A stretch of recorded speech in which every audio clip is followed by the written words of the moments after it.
D'accord, donc en fait, ça c'est un. Alors il y a deux singles qui sont sortis. Déjà, avant de parler des singles, comment ça s'est passé l'enregistrement par lui-même? Il y a un son, il y a un beau son, il y a un son qui passe très très bien, je dirais impressionnant. En tout cas, ça sonne vraiment bien. Est-ce que vous avez beaucoup travaillé en studio cette fois-ci? Au niveau des sonorités, on a essayé de faire quelque chose de. En fait, ce sera, je pense, ça jusqu'à la fin du groupe. C'est qu'on veut. Tu disais? Non, je disais, je vous entends plus du tout. Là, ça s'est arrêté, ça s'est bloqué. Ah Euh, mince. donc, on parlait du studio. Donc, tu veux que je recommence la question? Par rapport à l'enregistrement du studio, oui, parce que. Ouais, alors l'enregistrement en studio, on a essayé de faire quelque chose de bien différent par rapport au premier album. Et là, on a essayé d'axer nos morceaux sur les voix. En fait, on a les voix qui sont la plus-value d'Orpheum Black. Ouais. Et on a essayé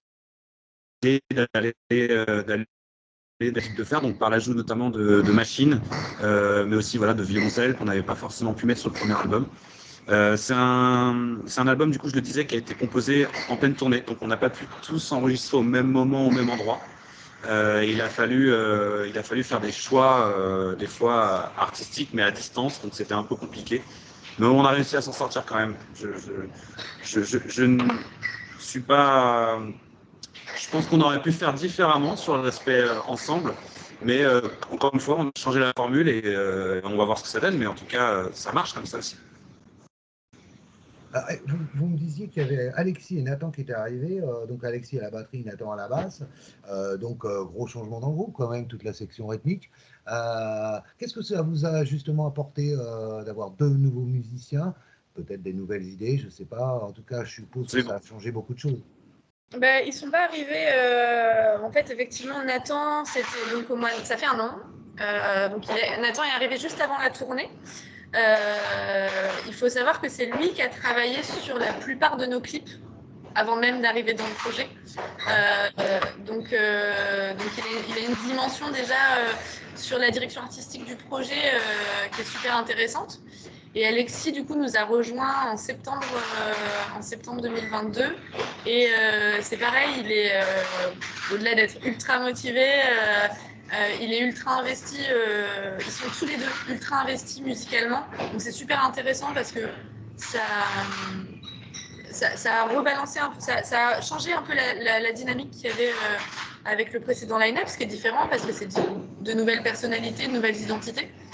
Et c'est vrai qu'ils sont tous les deux aussi très investis sur la dimension esthétique du projet. Donc, même en répète, en fait, c'est très ping-pong dans notre manière de travailler et c'est super intéressant. Après, Alexis, il n'est pas là depuis longtemps, donc on a hâte de déjà peut-être commencer à composer à nouveau pour vraiment développer cette nouvelle patte à 5. Tu veux dire que dans le futur, ça peut faire évoluer beaucoup le groupe? Je pense que après c'est sûr. En vrai, on va pas se mentir, c'est vrai que le fait de changer de line-up, c'est pas pour aller à reculons.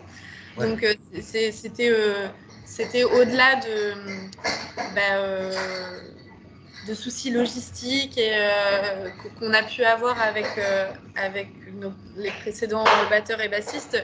C'est vrai que c'est aussi une plus-value et c'est ce qui fait qu'on a eu envie de les accueillir dans le groupe, eux plus que d'autres. C'est parce qu'ils ont. Je pense que la nouvelle dynamique qu'on va avoir à 5, elle va nous être bénéfique à plein de niveaux. Et du coup, c'est super intéressant de travailler avec cette nouvelle équipe. Alors justement, là, vous avez sorti un nouveau single, Heartbeat, un grand morceau. Il y a deux singles qui sont sortis, il y a My Tribe, et là c'est Heartbeat, c'est l'avant-dernier morceau, c'est le numéro 7. Alors j'ai lu que c'est une métaphore à propos de la beauté et de la violence de l'amour, qui évoque le sacrifice que nous sommes prêts à faire pour ceux que l'on aime. Est-ce que ça c'est autobiographique ou pas? Non, c'est pas du tout autobiographique. Non, justement, les textes sont souvent assez intemporels. Il raconte un peu, c'est toujours, c'est un peu comme les contes de Perrault, quoi. Il y a une morale.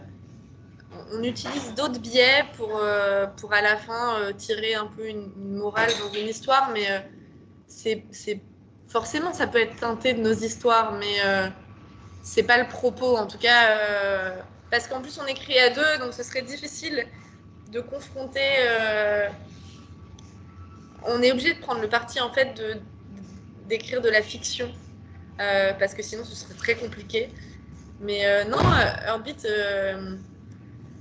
c'est toi qui a dit que c'est toi qui a dit que ça parlait du sacrifice.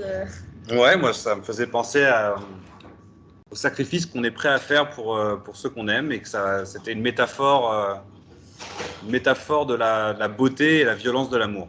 Voilà. Et je trouvais ça particulièrement pertinent à l'époque où on l'a écrit. D'accord. J'ai vu que, alors, pour Séquelles, vous avez sorti des clips qui étaient des très beaux clips, qui étaient un petit côté cinématographique. Forcément, c'est aussi quelque chose qui vous intéresse énormément. Est-ce que, là, vous parliez j'ai lu qu'il y avait un court-métrage en 2 parties qui devrait être fait. Justement, je voulais en savoir un peu plus. C'est un peu mystérieux. Ça veut dire que vous vous lancez dans le cinéma. Non. Ça va être 2 fois 20 minutes. Non. En fait, c'est un court-métrage dans le sens où on a écrit une seule et même histoire, alors qui est la suite de ce qu'on a raconté en clip jusqu'ici. Et en fait, on est à combien de jours de tournage Une douzaine, à peu près. Ouais. Donc c'est beaucoup plus que la moyenne d'un clip qu'on a l'habitude de faire et des standards qui existent dans le monde culturel. Après, on a essayé de développer justement une histoire avec plusieurs rythmes, avec peut-être un peu plus mature aussi que ce qu'on a pu faire. On a utilisé les compétences d'un réalisateur dont c'est vraiment le métier.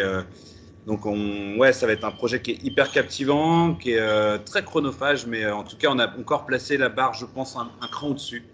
On a hâte que ça sorte. L'idée, c'est vraiment d'avoir je sais pas combien ça va faire au final, mais je dirais il y a pas loin d'un quart d'heure, pas 20 minutes, mais un quart d'heure. Et en fait, ça va être découpé en prélude, partie 1, interlude, partie 2, épilogue. Et donc, partie 1 et partie 2, en fait, c'est 2 singles. Après, on n'a pas pour vocation de se lancer spécialement dans le cinéma, parce que notre credo, c'est plutôt la musique. Oui. La vidéo viendra toujours souligner la musique. C'est plutôt pour répondre à la fois à la difficulté d'un artiste pour promouvoir ses albums sans support vidéo, mais aussi parce que nous, ça nous plaît énormément de pousser la démarche artistique un cran plus loin et en apportant un autre niveau de lecture à nos morceaux.